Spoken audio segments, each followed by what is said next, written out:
Good evening and welcome to the COVID-19 update on Channels Television. I'm Millicent Walker. First, the highlights. Africa's caseload rises even higher as authorities warn on early preparations. Please continue to observe prevention protocols, Jigawa government tells residents. And face coverings will still be compulsory on London's transport network after England's restrictions ease July 19. According to the Africa Centers for Disease Control, Africa CDC, a total of over 5.9 million COVID-19 cases and over 150,000 deaths, with a case fatality ratio of 2.6% have been reported in 55 African Union member states. This represents 3% of all cases and 4% of all deaths reported globally. 21 AU member states, that's 38%, are reporting case fatality ratios higher than the global CFR, which is 2.2%. 53, that's about 96% AU member states, are reporting community transmission of the SARS-CoV-2 virus. Now, 96% AU member states have experienced at least a second wave, and then 23 member states have experienced a third wave, while one country, Tunisia, has experienced a fourth wave of COVID-19. The latest briefing from the Africa CDC also says that from 15th February 2020 to 13th July 2021, the number of new cases being registered by day in the ongoing third wave is higher than what was reported at the peak of the second wave. During the second wave, daily incidents peaked at 28 cases per 1 million population, while during the ongoing third wave, this increased slightly to 33 cases per 1 million population. Meanwhile, the Nigeria Center for Disease Control reported 154 new cases of coronavirus infections last night across 8 states and the FCT. In an update, the NCDC listed other states that contributed to the case numbers to include Akwa Ibom, Rivers, Oyo, Ekiti, Ogun, Gombe, Kwara, and the FCT.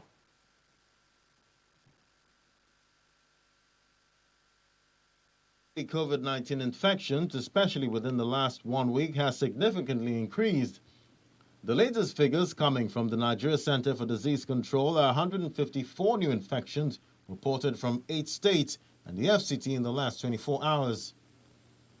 Lagos, the epicenter of the pandemic, had the highest numbers with 119 cases. 11 cases were reported from Akwa Ibom. Rivers reported 6 cases, while Oyo reported 5. Other states include Ekiti and Ogun State with 4 cases.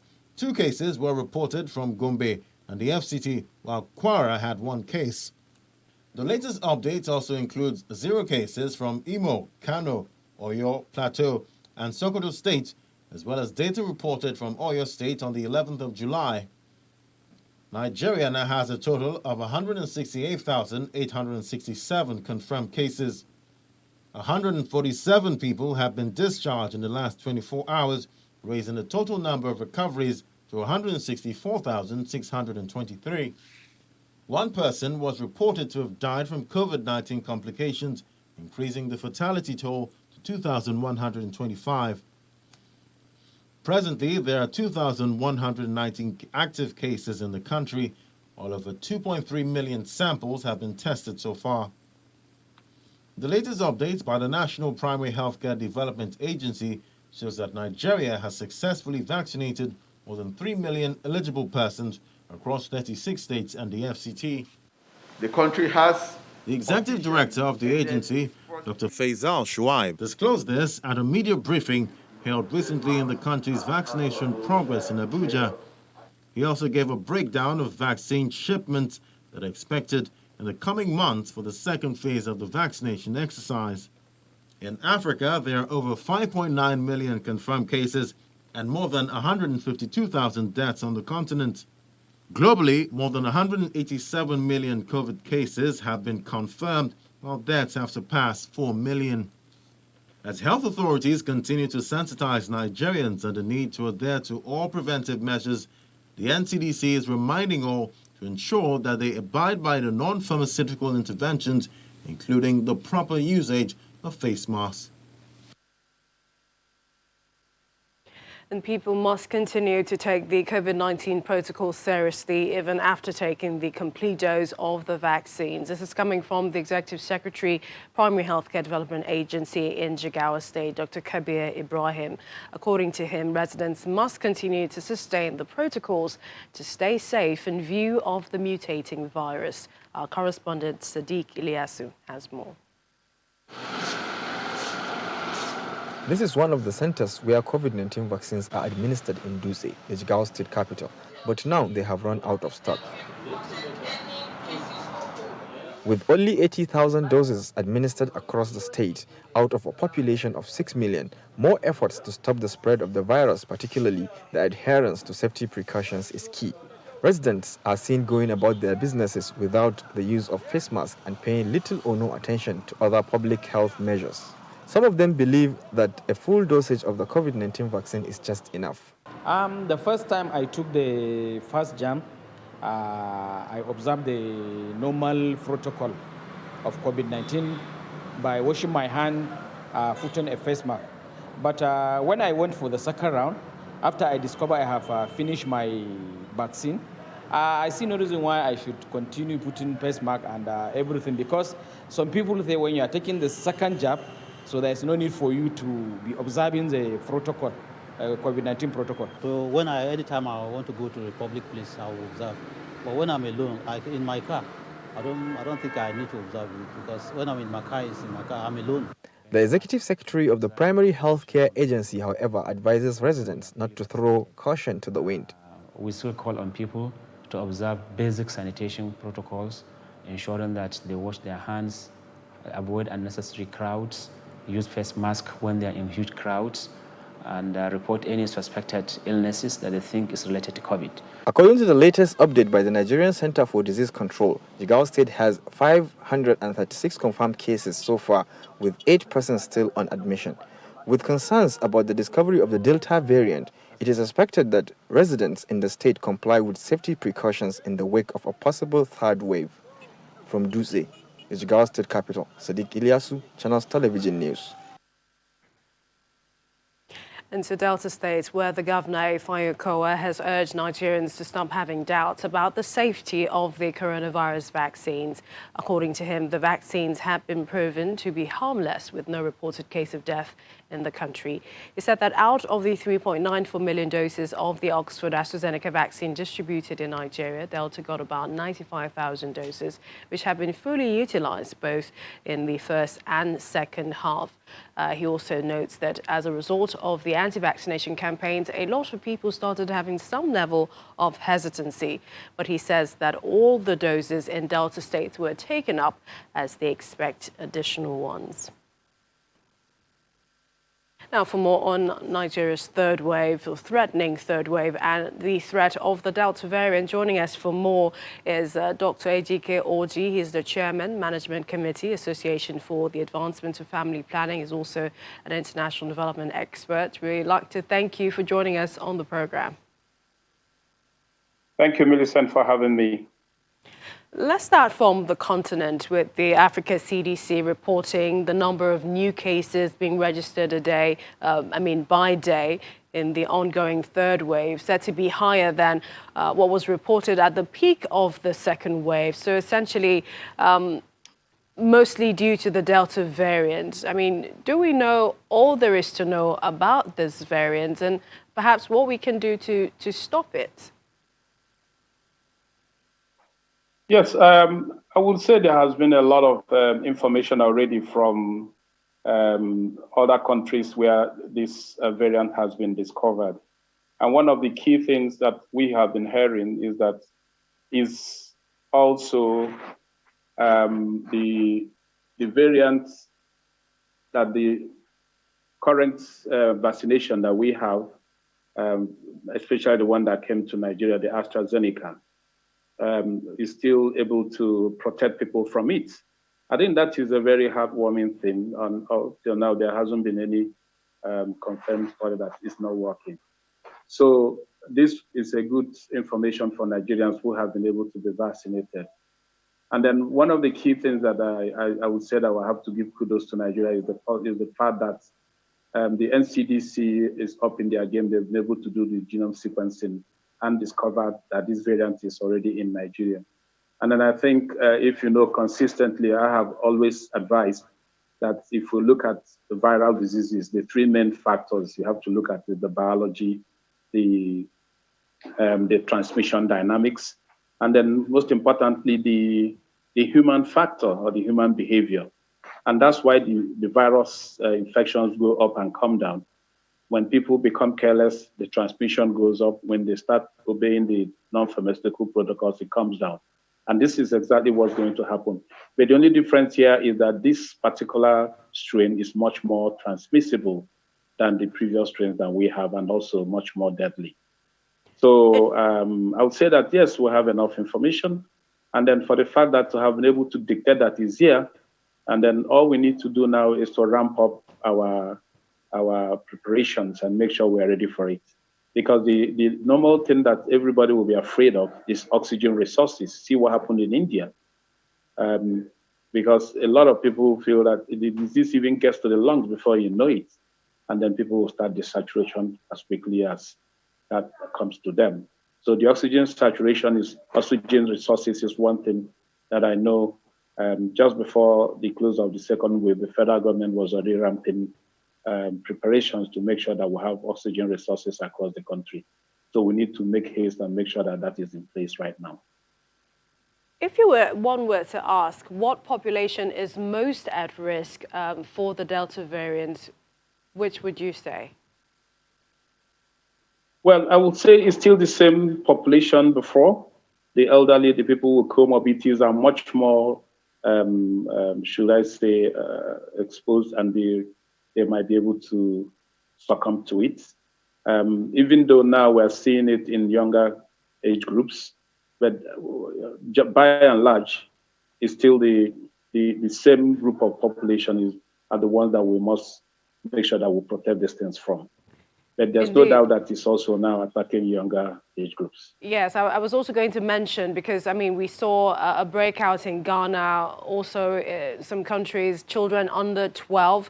But we also know that in terms of vaccination, that age range we don't know about some of the children. It has not been certified that they can be vaccinated. So essentially, how do we protect that age group with this mutating variants and highly transmissible variants? It still goes down to what everybody has to reckon with, and that means being able to introduce the non-pharmaceutical protocols and make sure it's strictly adhered to. And I know that one of the key things people will be thinking now is, how can children actually obey these things? And that means if they're in school, the level of exposure will be high, and the chances of contracting the disease will also be high. So what I will speak to that is, I think, is as we see, we deal with it. If any country feels that the young population is now at risk, I think the most important thing is to keep them out of the public space that will expose them to the disease, because it is very difficult to get children to comply. Adults are even finding it difficult to comply, and much less younger people. So this is one thing that everybody must have to grapple with right now. And the non-pharmaceutical methods, if we can do the vaccination, is the only way. And then in some extreme measures, the schools might have to be shut down, depending on how serious it is. We'd like to thank you. Dr. Ejike Orji is the Chairman, Management Committee Association for the Advancement of Family Planning, also an international development expert. We appreciate your time and expertise on the program. Thank you, Millicent, for having me. Have a good day. Also have more stories on the COVID-19 updates when we return. Please stay with us.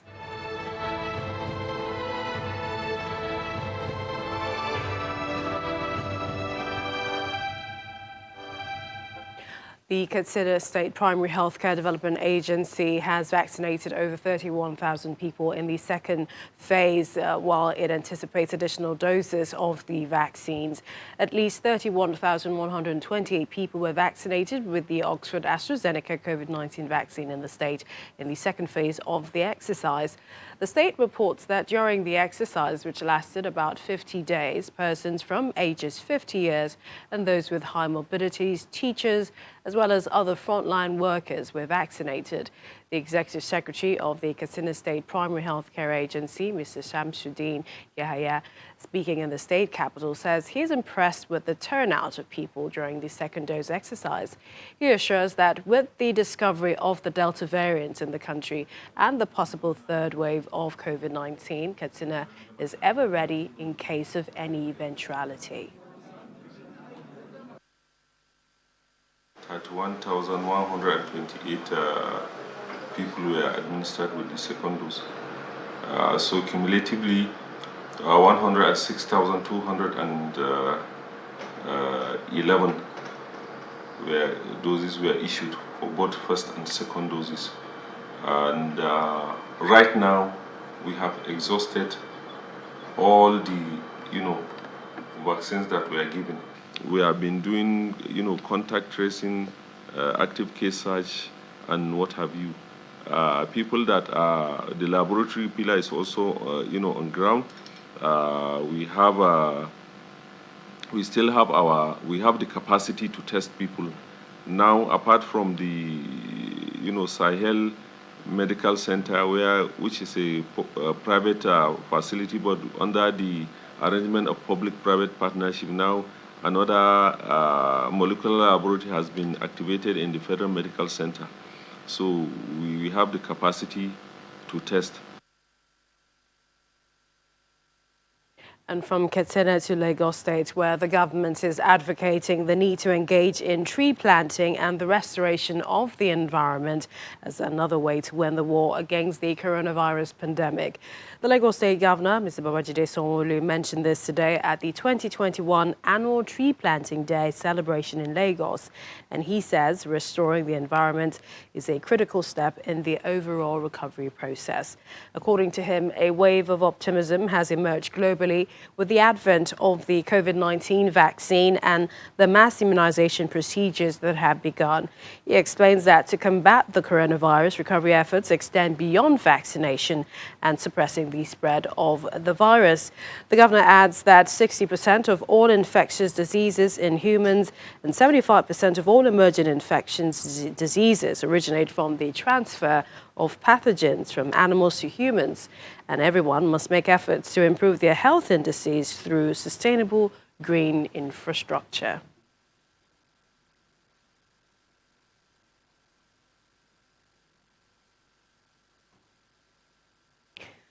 Well, according to Johns Hopkins Coronavirus Resource Center, Brazil has recorded over 19 million confirmed cases with 17 million plus recoveries.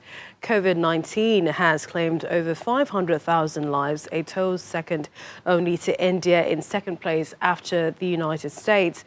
In terms of vaccination, China is number 1, followed by India and the US, while Brazil is number 4, having vaccinated over 110 million doses. The country has witnessed infections were surging to unprecedented levels as the country entered a devastating third wave. And yet, to the shock of many, Brazil hosted the Copa America, and that ended a few days ago. Well, joining us to talk more about the cases and the efforts of flattening the curve in Brazil is Dr. Ima Oluwatuyi. He joins us from Sao Paulo, Brazil. He specializes in psychiatry and emergency medicine. Thank you for joining us on the program.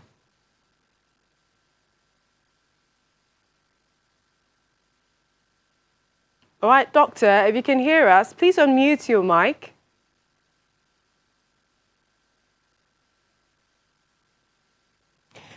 How badly is Sao Paulo hit with the coronavirus pandemic?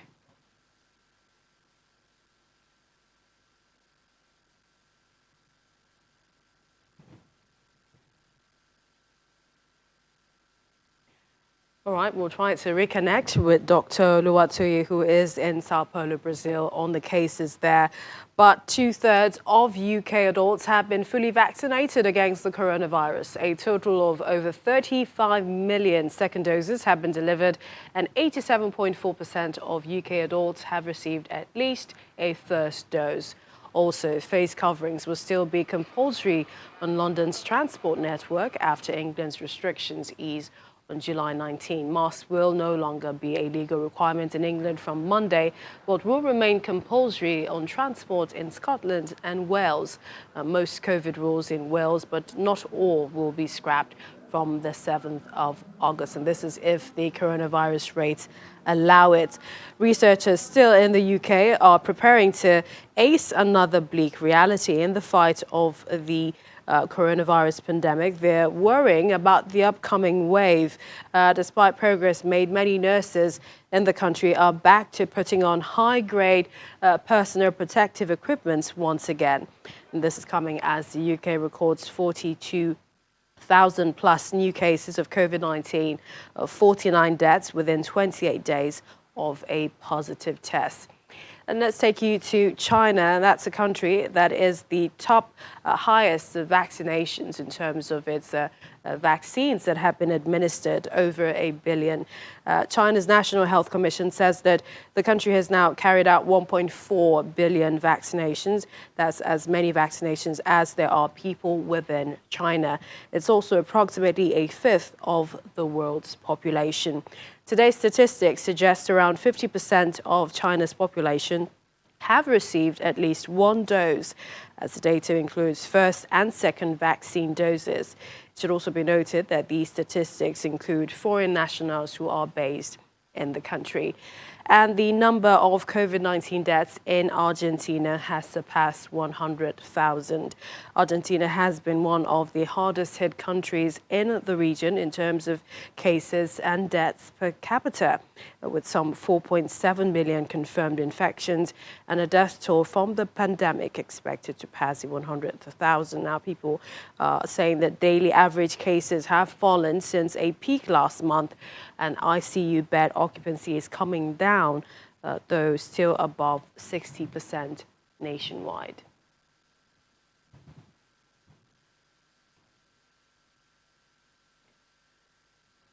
And this is to verify we have our guest from Brazil, Dr. Luatuyi. All right, hopefully we will try to get across to him and bring you the latest from Brazil.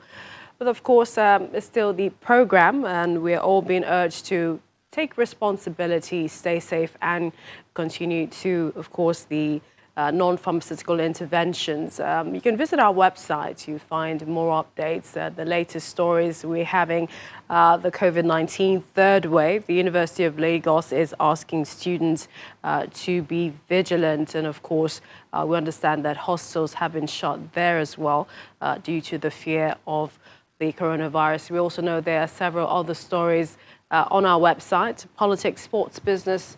It's at your fingertips, channelstv.com. That's our program this evening. Thank you for watching. I'm Millicent Nwaka. Stay safe.